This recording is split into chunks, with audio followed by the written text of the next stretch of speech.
మీ ఎలాంటి వ్యాపార ప్రకటనలకైనా వెంటనే మా ఛానల్ సంప్రదించండి. నమస్తే. ఈరోజు మన స్టూడియోలో ప్రముఖ ఆధ్యాత్మికవేత్త శ్రీచక్ర ఉపాసకులు మణికంఠ శర్మ గారు మనతో ఉన్నారు. సో గురుగారితో మాట్లాడేద్దాం. నమస్కారం గురుగారు. పరమేశ్వరార్పణమస్తు. సెప్టెంబర్ మాసం విశేషంగా మేషరాశి వాళ్ళకి ఏ విధంగా ఉండబోతుంది? ఆల్రెడీ ఏళ్ళనాటి చెల్లో ఉన్నారు. దీనికి తోడు చంద్రగ్రహణం ఇంపాక్ట్ కూడా ఏమన్నా కలిసి వస్తుందంటారా లేదా నెగిటివ్ అవుతుందంటారా? ఓవరాల్గా ఎలాంటి జాగ్రత్తలు తీసుకోవాలి వీళ్ళు? మేషరాశి వారి గురించి అశ్విని నక్షత్ర 4 పాదాలు, అదేవిధంగా భరణి నక్షత్ర 4 పాదాలు, ఇక కృత్తికా నక్షత్రం మొదటి పాదం వారు మేషరాశిలోకి ఇచ్చేస్తారు. మేషరాశి వారి యొక్క వ్యక్తిగత లక్షణాలు చూసుకుంటే వీరు లోపల ధైర్యంగా ఉంటూ ఎంత భయపడినా బయటికి చూపించకుండా అనుకున్నటువంటి విధానాన్ని పూర్తి చేస్తారు. నయాన్న భయాన్న, పదిమలాడు బామాలుడు పనిని సక్సెస్ చేస్తారు. అంతేకాకుండా ఎవరైతే వీళ్ళని నమ్మారో వారి కోసం ఎంతవరకైనా వీళ్ళు చేసేటువంటి అవకాశం లభిస్తుంది. నయానో భయానో, భయపెట్టు బాత్మలాడు పని పూర్తి చేస్తారు. అంతేకాకుండా ఏ విషయాల్లోకి వచ్చినా తను అనుకున్నటువంటి స్థాయిని స్థితిని మార్చరు. సింహం ఆకలి వేస్తే గడ్డి తిందో అన్నట్టుగా వారికి లోపల భయం ఉన్నా దాన్ని చూపించకుండా పనిని వీడే కరెక్టు, వీడే చేయగలడు అనేటువంటి మాటను తెచ్చుకునేటువంటి అవకాశం లభిస్తుంది.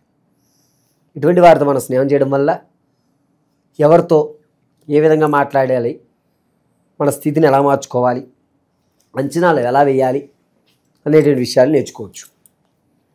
ఇక సెప్టెంబర్ నెలకు వచ్చేసరికి ఈ మేషరాశి వారికి కొంచెం కలిసి వచ్చేటువంటి అవకాశం. గ్రహణము ఏలినాటి శని ప్రభావం.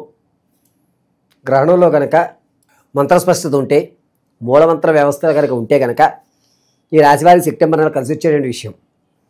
రాజకీయాల్లో ఉన్నవారికి ఓ మెట్టు అధిగమయ్యేటువంటి అవకాశం, క్యాడర్ పెరగడం, రాజకీయ పార్టీని మార్చడం కూడా ఈ నెలలోనే చేస్తారు. పార్టీ మారినా జనాల్లో ఆదరణ పెరుగుతుంది. దీనివల్ల వాళ్ళకి కలిసి వచ్చేటువంటి అవకాశం ఎక్కువ లభిస్తుంది. విద్యార్థుల జ్ఞాపకశక్తి పెరుగుతుంది, సృజనాత్మకంగా పెరుగుతుంది. దాంతోపాటు వేరే వేరే యూనివర్సిటీలతో వీళ్ళు పోటీ పడేటువంటి అవకాశం ఎక్కువ లభిస్తుంది. ఎవరైతే ప్రమోషన్ల కోసం చూస్తున్నారో వారికి అంతగా కలిసి రావడం లేదు. ప్రమోషన్ల విషయంలో ఆలోచించొద్దు. నిరుద్యోగులకు కూడా కలిసి వచ్చేటువంటి అవకాశం లేదు. ఈ నెలలో ఉద్యోగం వస్తుందనే మాట కల్లా జరగదు. ఇక రియల్ ఎస్టేట్లో కానీ స్టాక్ మార్కెట్లో కానీ పెట్టుబడి పెట్టేవాళ్ళు సెప్టెంబర్ 3వ తారీఖు నుంచి 18 మధ్యలో కనుక పెట్టుబడి పెడితే కలిసి వచ్చేటువంటి అవకాశం లభిస్తుంది. వ్యాపార విషయానికి వస్తే వీరు తోళ్ల పరిశ్రమ, కోళ్ళు, వుడ్ వర్క్, మెడిసిన్ ఈ 4 కూడా వీరికి కలిసి వచ్చే అవకాశం ప్రత్యక్షంగానే చేయొచ్చు. అది కూడా సెప్టెంబర్ 9వ తారీఖు నుంచి తోళ్ల పరిశ్రమ, కోళ్ళ పరిశ్రమ, అదేవిధంగా మెడిసిన్ సంబంధించింది కానీ లేకపోతే కనుక ఈ క్లాత్ సంబంధించి కానీ ఈ 4 కనుక వీరు బిజినెస్ పెట్టడం మంచిది. అది కూడా ప్రత్యక్షంగా చేయొచ్చు. సెప్టెంబర్ 8వ తారీఖు నుంచి 18 మధ్యలో వీళ్ళకి కలిసి వచ్చేటువంటి అవకాశం లభిస్తుంది. ఇక భార్యాభర్తల మధ్య ఏదైతే గొడవ జరుగుతుందో ఆ గొడవ కాస్త పెరిగి పెద్దదయ్యి చిలికి గాలివాన అయినట్టే ఉంటుంది తప్ప తగ్గే అవకాశం ఎక్కడ లభించదు. ఎవరైతే మిమ్మల్ని నమ్మి మీకు ధనం ఇచ్చారో ఆ ధనాన్ని మీరు ఖర్చు పెట్టేసి లేనిపోని ఇబ్బందులు పడేటువంటి అవకాశం ఎక్కువ లభిస్తుంది. ఆర్థికంగా కృంగిపోతూ ఉంటారు. డబ్బు ఈ నెలలో ఖచ్చితంగా మీ చేతిలో ఉండేటువంటి అవకాశం ఎక్కడా లేదు. స్థిరాస్తులు ఏవైతే ఉంటారో అవి కొనుగోలు చేసే అవకాశం లభిస్తుంది. సెప్టెంబర్ 10వ తారీఖు నుంచి 22 మధ్యలో ఖచ్చితంగా స్థిరాస్తులు అయితే కొనుగోలు చేస్తారు. స్త్రీల విషయానికి వస్తే గర్భిణీ స్త్రీలు ఎవరైతే ఉన్నారో పుత్ర సంతానాన్ని కలిగే అధికారం కల్పిస్తుంది. పుట్టేటువంటి శిశువు కొంచెం ఇబ్బందిదాయకంగా పుడతాడు. చేతివేలు ఉంటుకోవడమో లేకపోతే చెవు కొంచెం ఇబ్బంది పడడం లాంటివి జరుగుతూ ఉంటాయి. సంతానం కోసం ఎవరైతే ఎదురు చూస్తున్నారో వారు మంచి అవకాశం వింటారు. మీకు సంతానం కలిగేటువంటి మాట జరుగుతుంది. వివాహం కోసం ఎవరైతే చూస్తున్నారో వారికి వివాహం అయ్యే అవకాశం చాలా తక్కువ. ఎట్టి పరిస్థితుల్లోనూ వివాహయుక్తానికి అయితే శ్రీకారం చుట్టకండి. విదేశాలకు ఎవరైతే వెళ్దాం అనుకుంటున్నారో మీరు సెప్టెంబర్ నెల 24వ తారీఖు నుంచి 29 మధ్యలో అయితే కనుక కలిసి వచ్చే అవకాశం లభిస్తుంది. శత్రువులు మీకు పొంచి ఉన్నా వాళ్ళు మీకే జేజేలు కొట్టడం, శత్రువు కూడా మీ వైపు తిరిగేటువంటి అవకాశాలు ఎక్కువ లభిస్తున్నాయి. ఎక్కడా కూడా శత్రువుకు సంబంధించిన వ్యవస్థ లేదు. ఇక విలువైనటువంటి వస్తువులు పోగొట్టుకోవడం అనేది క్యాజువల్గా జరుగుతుందిలే, ఇదేం కాదులే, ఇది పోతే ఏముంది ఇంకోటి కొనుక్కుంటారనేటువంటి మనోస్థైర్యాన్ని పొందుతుంటారు.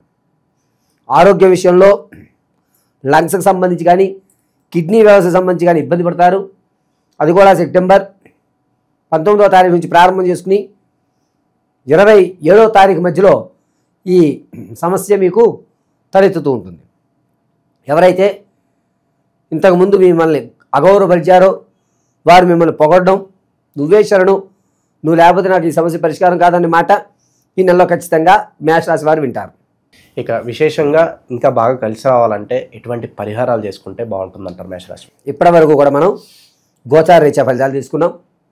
వ్యక్తిగతమైనటువంటి జాతకం తీసుకోవాలంటే కింద స్క్రోల్ అవుతున్న నెంబర్ సంప్రదించుకోవడం, date of birth, time, place of birth send చేయాలి.